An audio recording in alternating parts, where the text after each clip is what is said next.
vocês? Eu sou a Stephanie, sou a psicóloga que vai acompanhar vocês durante esses 10 dias de desafio. Para mim é um prazer poder estar aqui e contribuir de alguma forma com vocês. Eu sou aqui da cidade de Marília, no interior de São Paulo, trabalho aqui com a abordagem cognitivo-comportamental e eu queria dizer para vocês que é super importante o papel do psicólogo nesse momento de emagrecimento, de busca de hábitos de vida saudável.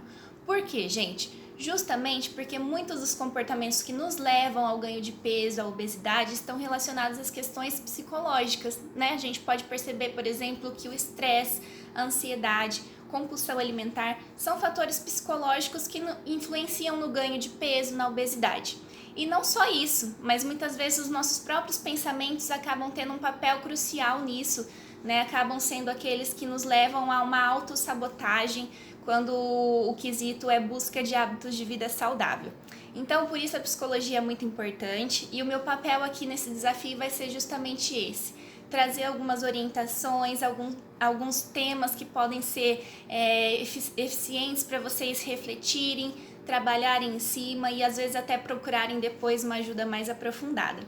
E o primeiro aspecto que eu queria conversar com vocês então é: tudo começa na sua mente. Exatamente, gente. Por que eu tô falando isso? Bom, como eu disse para vocês no início, eu trabalho com abordagem cognitivo-comportamental. Essa abordagem, ela entende basicamente que não são as situações da vida que têm um efeito sobre nós, que geram em nós um comportamento específico, uma reação emocional específica. Na verdade, é a forma como nós interpretamos essas situações da vida que tem um determinado efeito sobre nós. Então, para exemplificar, uma situação em que uma pessoa precisa fazer um discurso em público. Uma pessoa A poderia pensar o seguinte: bom, essa é uma ótima oportunidade para eu compartilhar um pouco do meu conhecimento. Então, esse pensamento provavelmente faria com que ela se sentisse animada, alegre e cheia de expectativas para esse momento do discurso dela em público, certo? Mas uma outra pessoa, uma segunda pessoa, poderia pensar o seguinte: bom, eu não tenho nada para compartilhar, eu não sou capaz de fazer isso. E esse pensamento poderia gerar nela sentimentos de ansiedade, sentimentos de tristeza, de medo, de angústia diante dessa situação de falar em público, fazer um discurso em público. Já uma terceira pessoa, como que ela pode interpretar essa situação? Ela pode pensar: poxa, pediram para que eu fizesse isso só porque ninguém mais queria fazer. Queriam delegar para mim uma responsabilidade que não é minha. Que tipo de sentimentos você acha que esse pensamento traria a ela?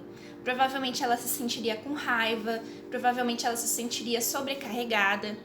Então você percebe como uma mesma situação teve 3 tipos de pensamento diferente em 3 pessoas diferentes e por conta disso também trouxe diversos tipos de sentimentos diferentes. Então, isso é o que a abordagem cognitivo-comportamental fala e trabalha em cima. Ou seja, a gente trabalha na cognitivo-comportamental sobre as nossas formas de interpretar situações da vida, procurando trabalhar essas interpretações para que nós possamos ter pensamentos mais funcionais, pensamentos mais adaptativos, que nos ajudem, contribuam para a nossa caminhada, para o alcance dos nossos objetivos.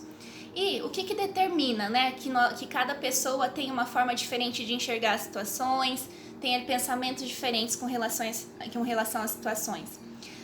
O que determina isso são aquilo que nós chamamos de crenças. As crenças são as nossas formas de enxergar o mundo, de enxergar nós mesmos, de enxergar as outras pessoas. E elas vão sendo construídas ao longo da vida por meio das nossas experiências, dos nossos relacionamentos. Então, por exemplo, uma pessoa que passou por muitas situações difíceis na vida, ela enfrentou situações de doenças graves, situações de acidentes, situações de perdas, de abandono. O que essa pessoa pode acabar desenvolvendo como crença? De que ela não tem controle sobre nada na vida dela e que o futuro sempre vai trazer coisas negativas para a vida dela. Esse é um tipo de crença que essa pessoa pode carregar. Então, por que eu tô falando tudo isso, gente? O que isso tudo tem a ver com emagrecimento? O que isso tudo tem a ver com criação de hábitos de vida saudável? Tudo a ver. Porque você que está ingressando nesse desafio agora, você que está dando esse primeiro passo em direção a alcançar um objetivo que você tanto almeja, com certeza você chegou até aqui com alguns tipos de crenças já formados, com alguns pensamentos já em mente sobre tudo isso que vai acontecer. Por exemplo, quando você recebeu a primeira lista de exercícios da sua personal, qual foi o pensamento que passou pela sua cabeça? Você consegue lembrar? Você consegue identificar quais sentimentos você teve diante daquela lista de exercício? Por exemplo, uma pessoa pode olhar para aquela lista de exercícios e pensar assim: nossa, graças a Deus, agora eu vou ter o acompanhamento que eu preciso e eu vou enfim conseguir alcançar meu objetivo. O que você acha que esse pensamento pode gerar nessa pessoa em questão de sentimentos? Bom, provavelmente essa pessoa vai se sentir animada, vai se sentir alegre por poder estar participando desse desafio. Já uma outra pessoa, uma segunda pessoa, pode olhar para essa lista de exercícios e pensar: isso nunca vai dar certo, eu sempre começo as coisas e não consigo terminar, eu não vou ser bem sucedida durante esse desafio. E aí, esse tipo de pensamento vai trazer sobre ela que tipos de sentimento? Provavelmente tristeza, desânimo, frustração. E aí, o que você acha que pode acontecer? Qual dessas duas pessoas você acha que é mais possível que consiga terminar esse desafio e ser bem-sucedida? Claro que vai ser a primeira pessoa, né, gente? A pessoa que teve um pensamento mais adaptativo diante dessa situação. Da mesma forma, qual foi o seu primeiro pensamento quando você viu o cardápio que a nutricionista compartilhou? Será que você pensou assim: nossa, ótimo, eu vou conseguir seguir as orientações e eu vou me sair bem, eu vou ser bem sucedida nesse desafio? Ou será que você pensou assim: essa nutricionista ela não conhece a realidade da minha casa, isso nunca vai dar certo? E qual desses dois pensamentos você acha que seria mais eficaz para te ajudar a conseguir realmente concretizar o desafio e ser bem-sucedido? Lógico que é o primeiro, né, gente? Então, você percebe como o pensamento ele é essencial em toda essa caminhada que você vai prosseguir agora? Só que tem um pequeno problema. O pensamento muitas vezes não é fácil de você identificar, porque ele é um pensamento automático. Ele acontece contra a sua vontade, ele vem na sua cabeça e você às vezes nem percebe que ele está lá. Então, o que é mais fácil da gente perceber? O sentimento que esse pensamento nos traz e a reação física. Então, sabe quando às vezes a gente começa a se sentir triste, desmotivado, ou com raiva, ou às vezes dá um suador, ou o coração acelera um pouco, a gente fica com um pouco de falta de ar? Tudo isso pode ser uma reação a um pensamento automático que você está tendo e nem percebeu. Então, qual que é a orientação que eu posso te dar? Percebeu que você está se sentindo dessa forma? Está se sentindo desmotivado por algum motivo? Para e pensa. O que você estava pensando alguns minutos antes de você começar a se sentir assim? Será que te veio alguma frase na cabeça? Será que veio alguma memória de alguma coisa que aconteceu antes? Alguma imagem de alguma situação? É super importante você ficar por dentro, a par daquilo que seu pensamento está te direcionando a fazer, para você poder, muitas vezes, confrontá-lo, colocá-lo à prova. Por quê? Porque geralmente a gente pensa que tudo aquilo que a gente pensa é real, é verdade, mas nem sempre é, gente. Muitas vezes pode ser só a nossa crença querendo falar mais alto, e como essa crença muitas vezes é disfuncional, ela pode acabar fazendo com que nós nos auto-sabotemos naquilo que a gente quer alcançar, né? Então, colocar esse pensamento à prova, perceber o que está se sentindo dessa forma, escreve esse pensamento, questiona esse pensamento, qual é a evidência de que ele é real? Por exemplo, vou dar um exemplo para vocês. O pensamento isso nunca vai dar certo porque eu começo as coisas e não termino.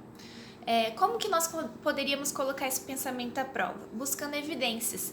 Então, quais as evidências na sua história de vida, no passado, de situações que de fato você começou e você não terminou?